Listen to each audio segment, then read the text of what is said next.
धन्यवाद कि आपने मुझे बुलाया, माला जी।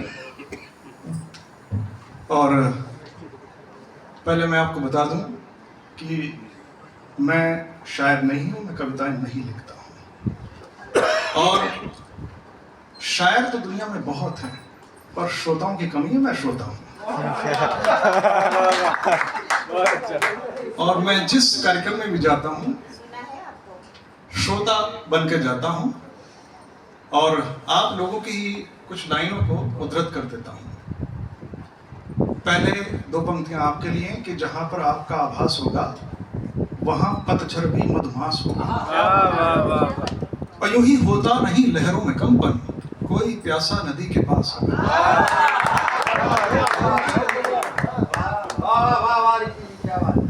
कुल मिलाकर कहा जा सकता है कि ये बहुत सुंदर आयोजन है जिसको हमारी डॉक्टर माला कपूर गौहर जी ने भी तैयार किया है और अक्सर करती रहती हैं। उनमें सभी में आपका सहयोग होता है। मेरा किरदार बता देगा हकीकत मेरी, मेरा किरदार बता देगा हकीकत मेरी, संगे रेजा हूं कि पत्थर हूं कि गौहर यारो।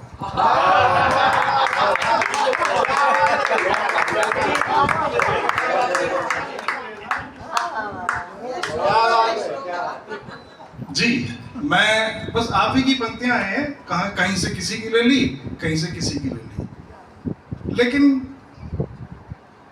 मैं जहां तक मानता हूं कि माला कपूर जी का ये बहुत सराहनीय प्रयास है और मुझे आने का अवसर मिला है। मैं बहुत ही अपने आप को सौभाग्यशाली समझ रहा हूं।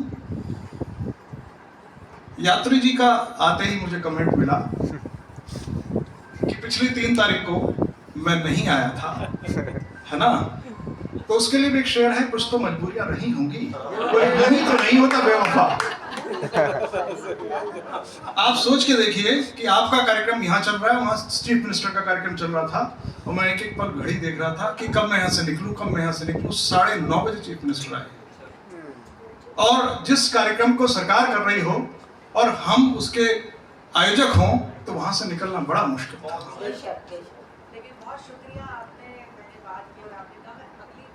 जैसे ही माला जी ने फोन किया 2 दिन बाद और तुरंत ही मैंने हाँ कर दी। और बहुत सारे कार्यक्रम थे, अभी मुझे रोहिणी में भी जाना है। मैंने कहा मुझे 7 बजे छोड़ देना, लेकिन कोई बात नहीं है कि कहीं ना कहीं तो वो एक फिल्म आई थी जवानी दीवानी, उसमें पहाड़ पे खड़ी होकर वो लड़की हीरोइन जो कह रही थी कि आप जहाँ हैं वहीं का मजा ले सकते हैं। क्या बात, बहुत अच्छा। कुल मिलाकर कहा जा सकता है कि वहां मैं उस कार्यक्रम का मजा लेता, लेकिन यहाँ का मजा वो नहीं ले सकते, वहां का मजा मैं नहीं ले सकता। कि ये मुझे चुनना है कि मुझे कहाँ रहना है। जिस तरह से आप सारे के सारे 44 लोगों ने चुना है कि मुझे यहीं रहना है, तो यहाँ से आप हिले नहीं। तो ये आप एक बड़े सुधी श्रोता हैं, तो इसके लिए और मैं आभार व्यक्त करता हूँ हमारी जो आज की संरक्षिका हैं, है ना, उर्वशी अग्रवाल उर्वी जी का। इनकी सारी खास बात आपने बता दी, लेकिन एक बात मुझे बड़ी क्लिक करी और शायद इनको पता भी नहीं होगा कि जिस वक्त ये ऑल इंडिया रेडियो में मुल्तानी भाषा की माँ, ठीक है, यानी वो एक नई भाषा है, नई क्या बहुत पुरानी भाषा है जिससे विराय हो रहे हैं, उनकी कविताएं पढ़ के आई गई थी, तो उस समय मैंने उसको एडिट करके प्रसारित किया था। क्या बात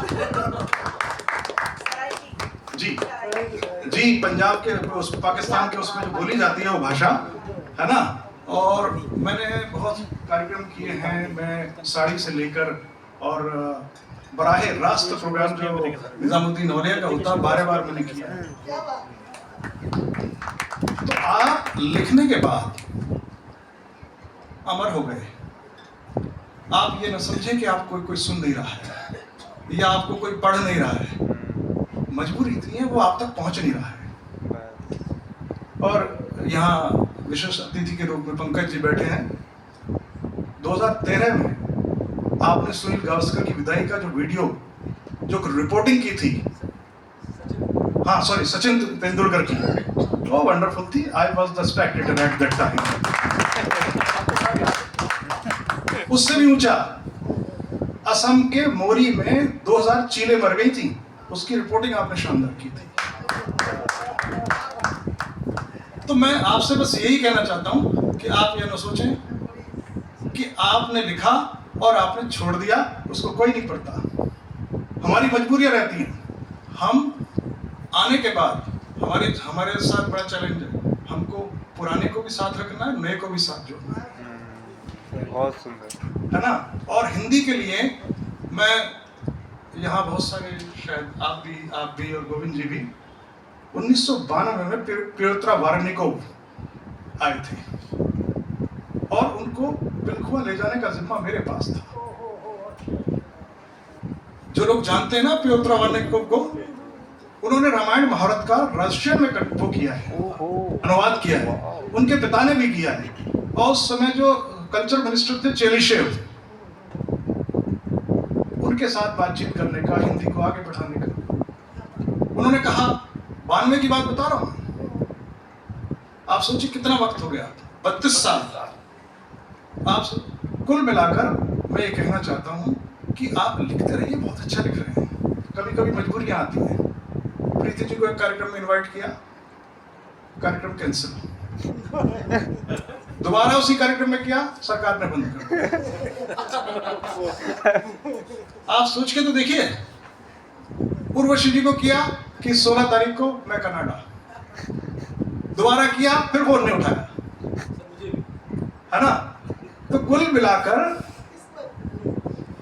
हार्डी का फिट एंड चांस है, man proposes and God disposes sometimes. तो कुल मिलाकर हम बड़ी कोशिश करते हैं कि भाई इन चीजों को आगे बढ़ाते रहें, लेकिन ठीक है। और जहां तक यात्री जी का सवाल है, आपकी रचनाएं भी मैंने पढ़ी हैं, मुझे बहुत अच्छी लगती हैं। और कुछ रचनाएं यहाँ पर मैं जरूर कहना चाहूंगा कि दर्द जब जहां से गुजर जाएगा, काफिला होके जहां से गुजर जाएगा, फिक्र में आएगा सवाल मेरा और जवाब में उसका हाथ से गुजर जाएगा। देखिए कितनी सुंदर रचनाएं हैं। और मुंतजर आंखें हैं मेरे शाम से, मुंतजर आंखें हैं मेरी शाम से, शमा रोशन है तुम्हारे नाम से, और छीन लेता है शौहरत का शौक, इसलिए हम रह गए गुमनाम से। कितना बढ़िया शेर है। और किसी फेमस ने लिखा है, नाम मैं उसका नहीं लेना चाहता, खुद से भी मैं दूर होता जा रहा हूँ जब से मैं मशहूर होता जा रहा हूँ। क्या बात है। और रोशनी देता हूँ हर कंदील को, खुद मगर बेनूर होता जा रहा हूं। तो चीजों को इस तरह से यदि हम देखेंगे तो हमको आगे बढ़ने से और सेवा करने से, हिंदी की सेवा करने से कोई नहीं रोक सकता। बिल्कुल। 97 में माला जी को एनसीईआरटी का अवार्ड मिला था एक्सीलेंस के लिए। और इनकी एस्थेटिक सेंस देखिए कि क्लीन और ग्रीन गाजियाबाद में भी इनका बहुत बड़ा रोल है जी। और गाजियाबाद की आज की फिजा देखिए कितनी बदली हुई है, पहले क्या होता था, अब क्या होता है। तो चीजों को बड़े आसानी से लेना चाहिए। और जहां तक लेखन का सवाल है, कविता का सवाल है, तो हम ये कह सकते हैं कि लेखन एक कला है। बस कभी कभी कला के संवर्धन के लिए लिखती है, और कभी कभी जीवन के नैतिक मूल्यों के दर्शन के लिए लिखती है। ये आपको तय करना है कि आपको लिखना क्या है। ये आपको तय करना है कि इस पंक्ति के बाद, लिखने के बाद आपको अमर होना है या सामान्य बनना है।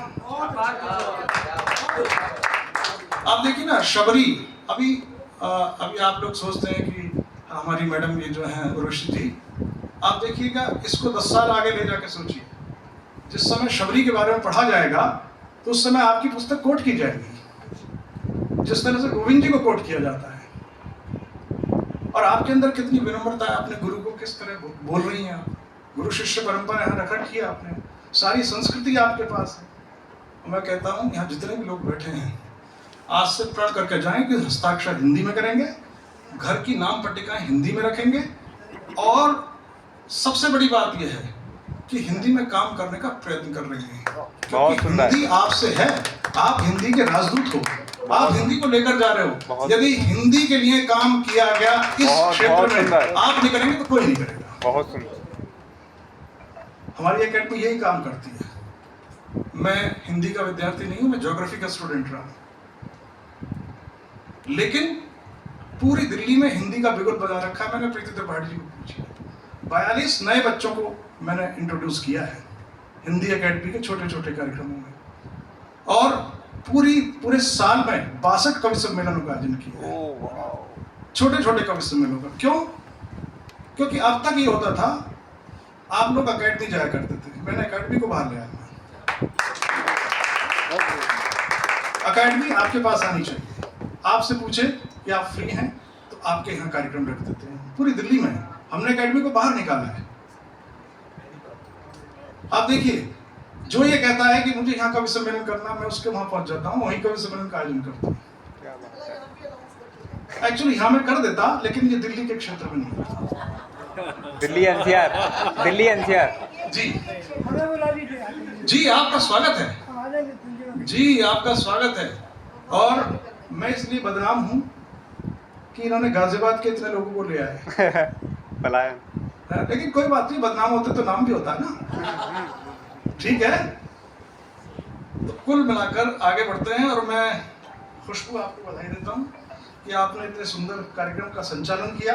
अब मुझे बहुत कवि सम्मेलन सुनने का मौका मिला, और आप देख सकते हैं कि रामायण में एक पंक्ति है, कीरति भनिति भूति भली सोई, सुरसरी सम करे सब विद कोई।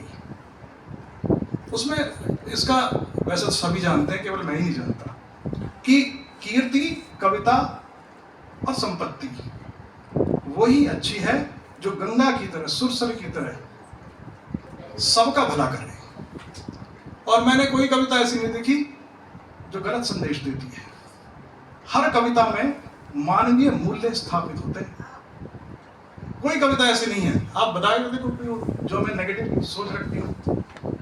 और बहुत सारे लोग जो हैं, जैसे प्रसून जोशी, वो ये कहते हैं कि अभी जो साहित्य में जो लिख रहे हैं, ठीक है, वो अभी स्नॉर्कलिंग कर रहे हैं, उनको स्कूबा करने की जरूरत है। वो जाएं। स्नॉर्कलिंग जो होता है कि समुद्र की ऊपरी तह पर मछलियों को देखना, और स्कूबा होता है कि समुद्र के अंदर 50-60 फीट जाके और वहां पर मछलियों को देखना।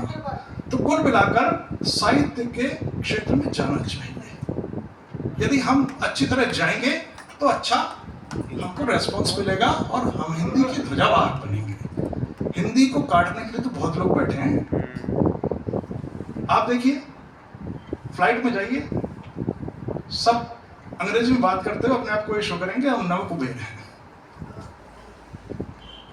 और यदि आप हिंदी में वहां बोल रहे हैं तो वो ये सोचते हैं कि ठीक है। अब आपको ये तय करना है कि हमको हिंदी बोल के भारतीय बनना है या अंग्रेजी बोल के विदेशी बोल के सिद्ध करना है। ये हमें तय करना पड़ता है। मैंने एक भी रशियन ऐसा नहीं देखा जो अपनी रशियन में बात नहीं करता हूँ, एक भी जापानीज ऐसा नहीं देखा, एक भी चाइनीज ऐसा नहीं देखा कि जो अपनी भाषा में बात नहीं करता हूँ। और बात करना तो छोड़िए, उनको शर्म महसूस नहीं होती, हमको शर्म महसूस होती है। क्यों? क्योंकि हम हिंदी की कविताएं पढ़ते हैं। भाई साहब ने कहा कि हिंदी एकेडमी सबसे ज्यादा पारिश्रमिक देती है, निसंदेह, लिखने का भी और पढ़ने का भी। लेकिन आप हिंदी अकादमी, पूरे देश में साहित्य अकादमी, जितनी भी एकेडमी है, उनकी कंसेप्ट को, उनकी सोच को आगे तो बढ़ाइए। वो भी नहीं हो रहा।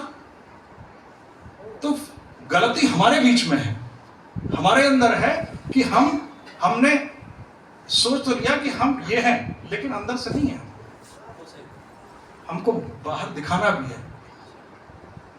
और वो गुलशन जी अभी उससे बात चल रही थी, उनका शेर है ना, दीक्षित जी का, पार लगना भी है और लगाना भी है। जी, दीक्षित गंगौली साहब का शेर है। तो ऐसे ही है, ऐसे कार्यक्रम में आप महाराज जी हमें बुलाते रहिए, हम आते रहेंगे। हमारी मजबूरी थी, हम यहाँ बैठे थे, हमको वहां बैठना चाहिए पंकज की तरह, है ना। और पंकज, यही सोच रहे थे वो मंच। हाँ, और पंकज जी मैं आपको बताऊं कि 1992 में यूरी किरीचाती, पीटर हाइनलाइन और मार्क टेली, इनके साथ मैंने रिपोर्टिंग की है। वॉइस ऑफ अमेरिका के वॉइस ऑफ पीटर हाइनलाइन और रेडियो मॉस्को के थे यूरी किरीचाती और मार्क टेली बीबीसी के थे। वो यहाँ रिपोर्टिंग करते थे। उनके कार्यक्रमों में मैं सीखने के लिए जाता था और पूरे 15 साल मैंने ऑल इंडिया रेडियो की रिपोर्टिंग की। उसके बाद अनाउंसर बना। तो हम कहीं तो आगे बढ़ें, कुछ तो करें। ऐसा नहीं होता, यूं ही होता नहीं लहरों में कंपन, कोई प्यासा नदी के पास होगा। धन्यवाद। बहुत सुंदर।